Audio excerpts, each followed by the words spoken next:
So I wish to share some thoughts about what we call the funnel to tunnel effect that we are trying to obtain in India. A brief background of MOOCs from IIT Bombay. We offered MOOCs on edX in 2014. Then we built a platform on OpenEdX, which is called IIT Bombay X. We started it in 2015. The same year, we offered blended MOOCs to about 50 institutions. I shall mention briefly that aspect. And we also use it now for teachers training. From 2009, we have been doing teachers training on large scale. Earlier, we used to train 1,000 teachers at a time. Currently, we train up to 10,000 teachers at a time who attend live sessions distributed across 250 remote centers across the country. These were traditionally 2-week full-time face-to-face programs with people assembling in remote centers. We interacting with them through two-way communication in the morning sessions, and in the afternoon they would do labs and tutorials at the local centers. We have subsequently, using IIT Bombay X or OpenEdX, extended the MOOCs concept into the teachers training as well. So instead of a 2-week faculty development program, which is fully face-to-face, we make them do 1-week equivalent work on the online platform, which is spread physically over 4 or 5 weeks, and then they come for 1 week of interaction. So this blending of not exactly conventional education, but teachers training has already been attempted successfully here. On IIT Bombay X, we don't have the numbers like the global numbers because we have very few courses. We have about 130,000 learners so far enrolled, and we have about 19,231 certified. This is the overall figure, which tallies with roughly the figures that are there globally. The reach of the institute is that we have built a platform. It's a small cloud, which will be extending soon. There are more instructors who are offering courses. Currently, there are about 30 instructors. 1.3 lakh means 130,000 learners. There are 40 plus courses, which include repeated courses offering also. So the number of unique courses are really very few. About 19,000 plus certificates.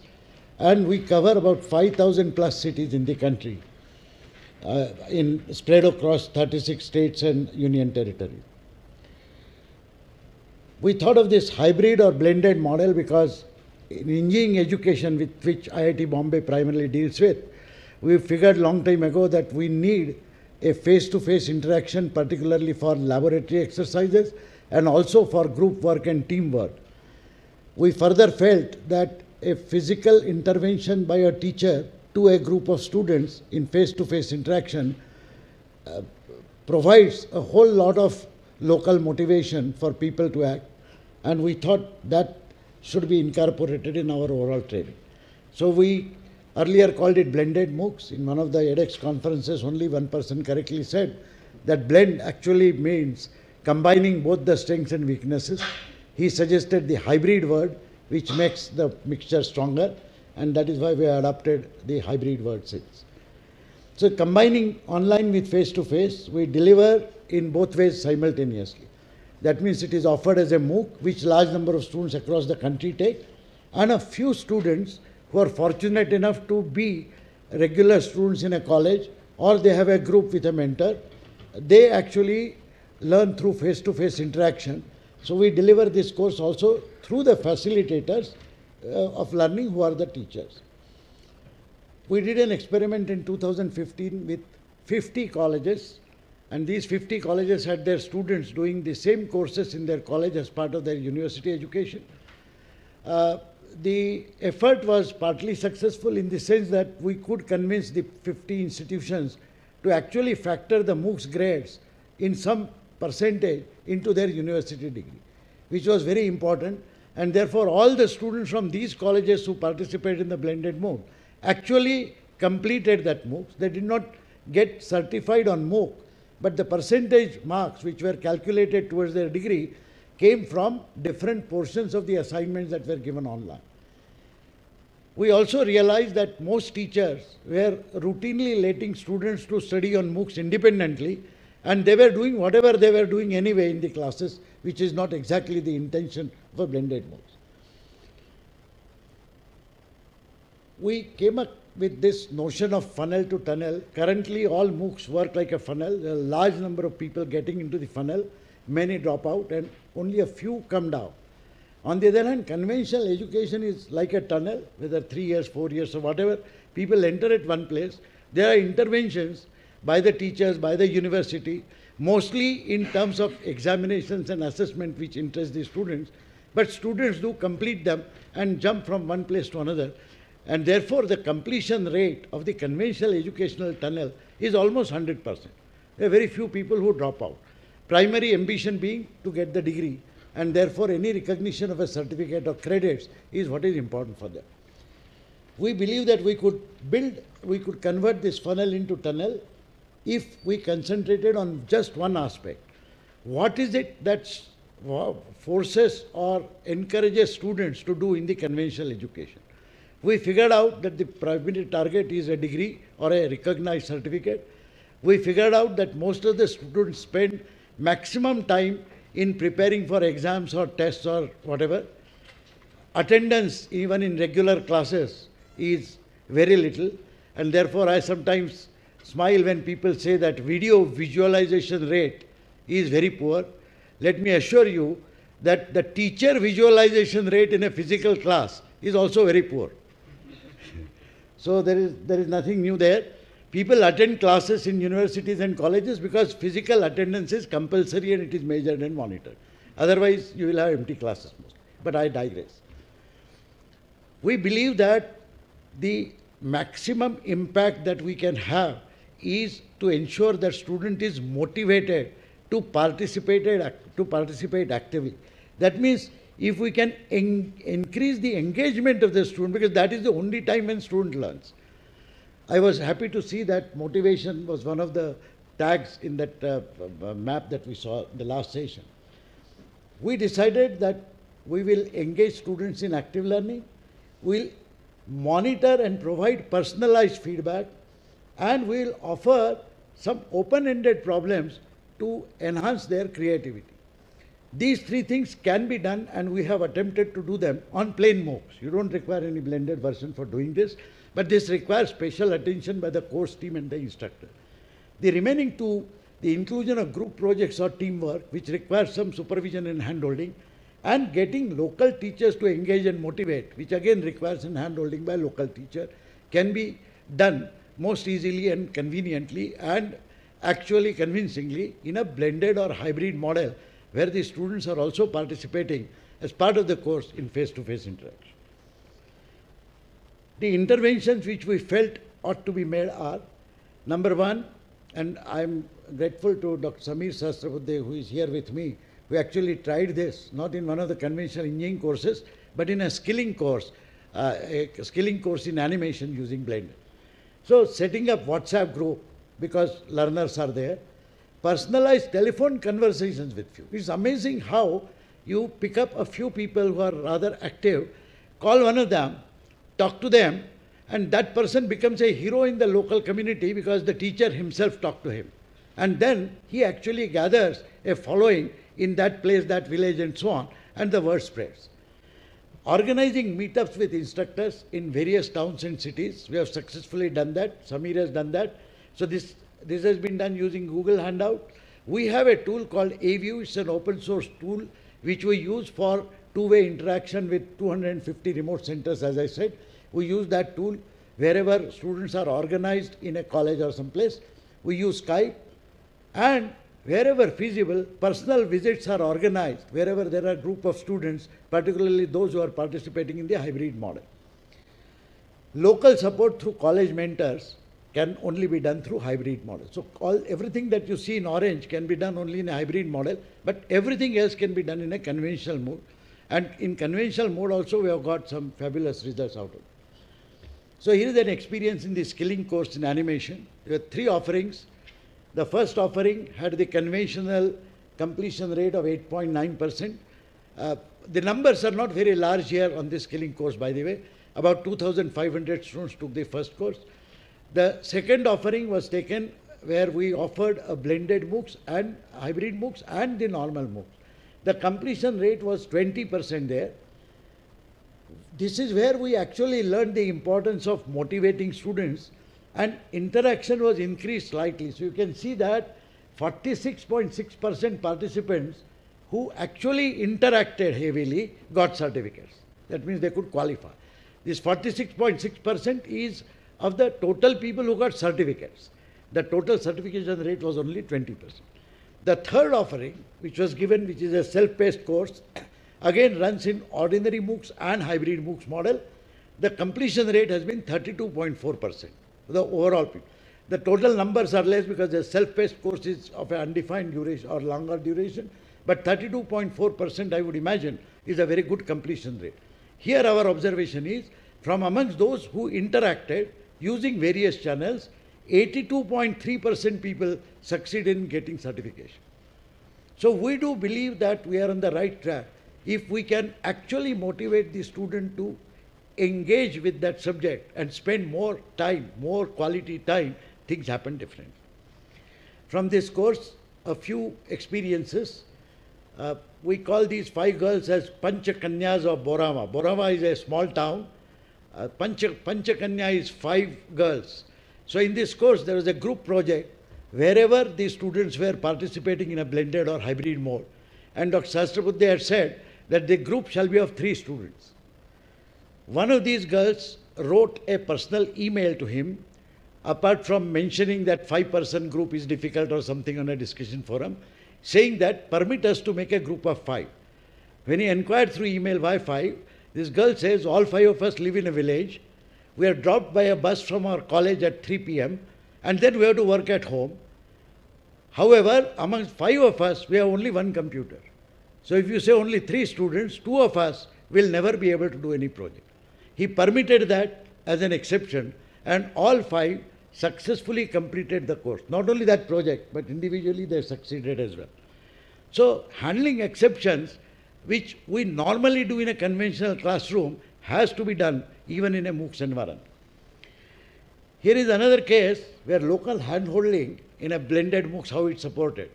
There is a city called Rajkot. It's a small city, a population of only 1.2 million. I mean, from Indian point of view, it's a relatively smaller city.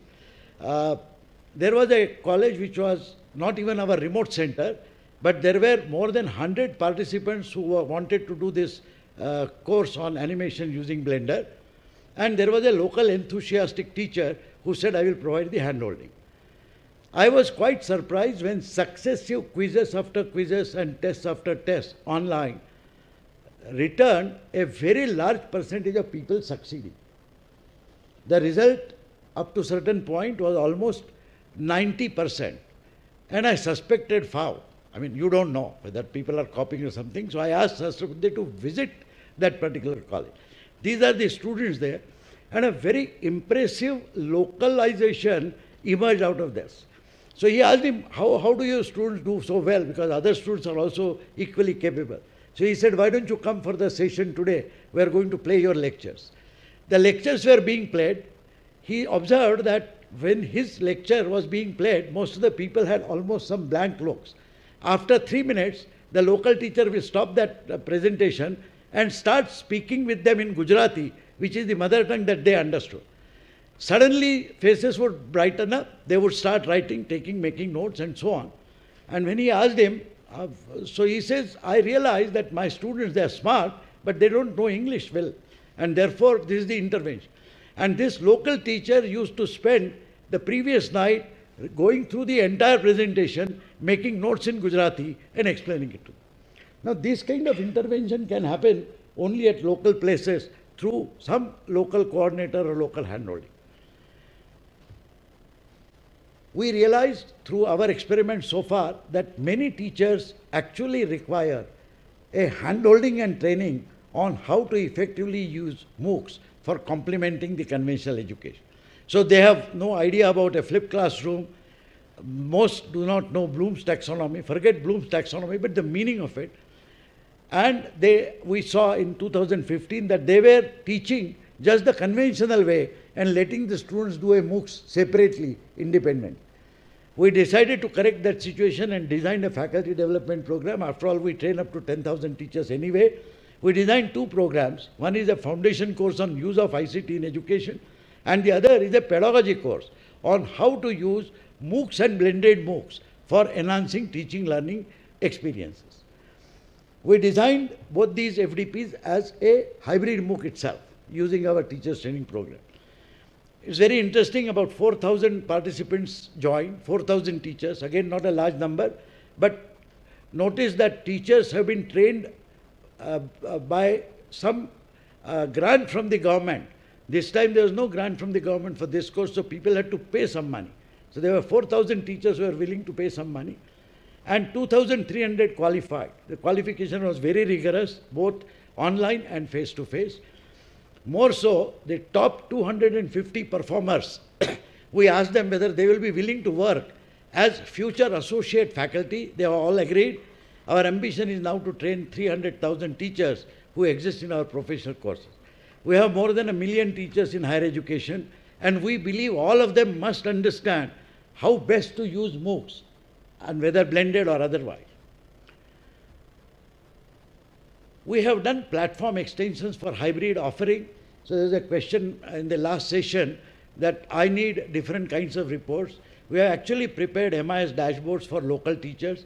So if there is a college in which there are 5 divisions offering the same course which is offered on MOOCs, then we actually have dashboard for each of those 5 teachers, for the college administration to know how all the students of those 5 divisions are doing, and for the teacher to have analytics, which currently is actually created individually, because a teacher is required to upload the data of local students, because there may be large number of students in the country who are taking this as a plain MOOCs course. But the local teacher can view and download progress of these students on MOOCs.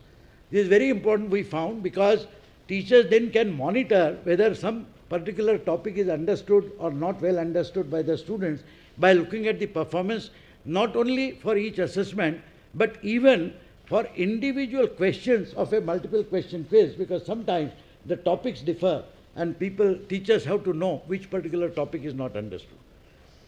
So these dashboards are ready now, and we hope to roll out in the coming semester this blended MOOC offering to about 500 institutions starting with July. So we should have hopefully a reach out to a large number of students.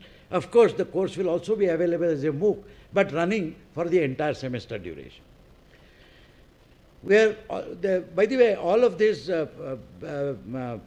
dashboard reports, etc., are actually in the final stages of testing, and all of them will be released in open source. So we are currently on the GitLab, but they will be uploaded on GitHub once ready, and we are happy to make that contribution.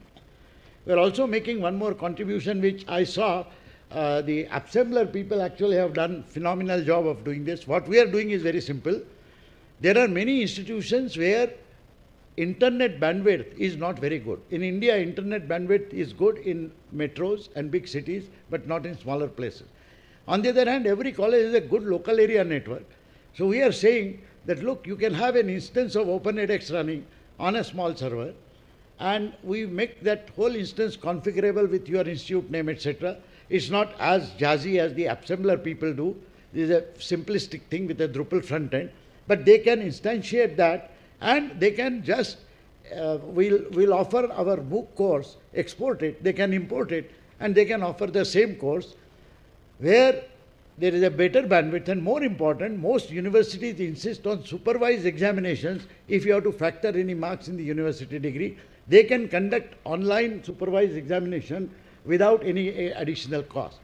Thanks to the randomization, we now make absolutely sure that students have no chance of copying. In fact, they copy, they fail. The more important part is that just as that teacher from Borava, the content can, since we release all content for our courses, that has been a principle IIT Bombay has followed right from the beginning, under Creative Commons, BY and SA license, share alike license, which will permit our other teachers to actually generate localizations, add examples, add questions or whatever, and that whole pool for any particular subject will increase over the period of time. So this is the intention. Our OpenEdX distribution, along with the targeted dashboards, as I mentioned, should be ready and should be used by July end when the next semester kicks off. Around the same time, we'll also release it to the Open edX community. So that's all is our contribution. There is a small team from IIT Bombay which has participated and contributed to these activities. They are representatives of different groups in IIT Bombay who have been working on IIT Bombay X. We have been thankful to Ministry because Ministry has been funding our efforts. So far, touch wood, we had good number of people working on all these efforts. Next year onwards, we do not know what will happen. And I might join the community crowdsource funding that was suggested for continuing these efforts. Thank you so much.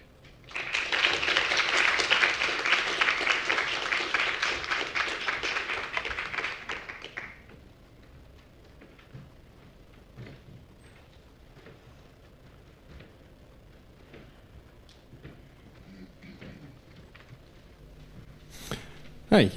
You mentioned a couple specific methods that don't seem to necessarily scale to large numbers of participants, such as personalized telephone conversations with course staff and local visits also from course staff. Yes. How do you target those relatively limited opportunities to the students that it'll most advantage? That's a good question. We have thought about it. Our proposed methodology is as follows, which we have experimented in the teachers training program, which will be extending it further. In this particular case, because there were about 2,500 students only, and Dr. Sahasrabudhe had a team of TAs, the TAs would actually bubble up the more important questions and the more important participants, and then he would call them. We would be actually setting up smaller sub-communities or cohorts, each one of them handheld even remotely by one of our 250 Salva teachers who understand MOOCs and blended MOOCs. We believe we can scale up even on a MOOCs basis as long as we have large number of teachers participating in this effort as what you may say non-teaching faculty or associate faculty.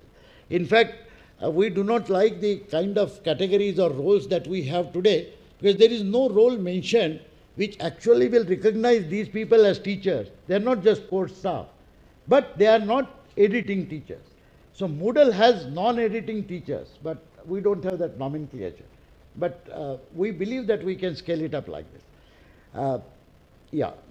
So this is entirely doable. So it is not as if Samir was making hundreds of phone calls or something. There are just few phone calls. I'll give you one example, the classic example. He found out that after the first two quizzes, there were several people who had actually scored complete 10 on 10 on both those, had not participated subsequently, and they had sort of dropped out. So he wrote emails to all 10 of them, and he called 3 of them. One of them was a lady. She is a teacher herself, and she said, I was pregnant, I just had a baby, and I could not continue my participation. This phone conversation was being overheard by her husband, who started shouting at her, saying, look, I told you I will take care of the baby, should do the course. He took the phone away and said, don't worry, Dr. Sahasrabudhe, I'll see to it that my wife will work.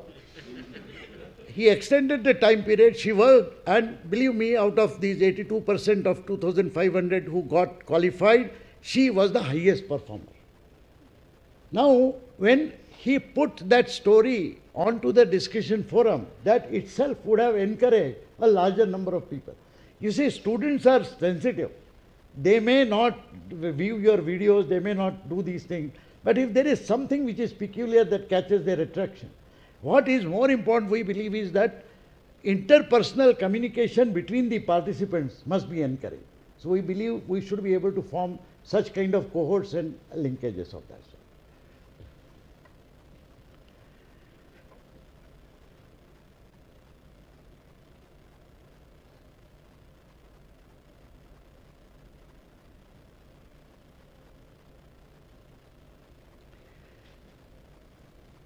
Okay, so I hope we continue with this work and continue contribution. In case I fall short of funds next year, if the government does not give funds, I'll come back crying to the community that is just being set up. But I hope it will not happen. We will continue. Thank you.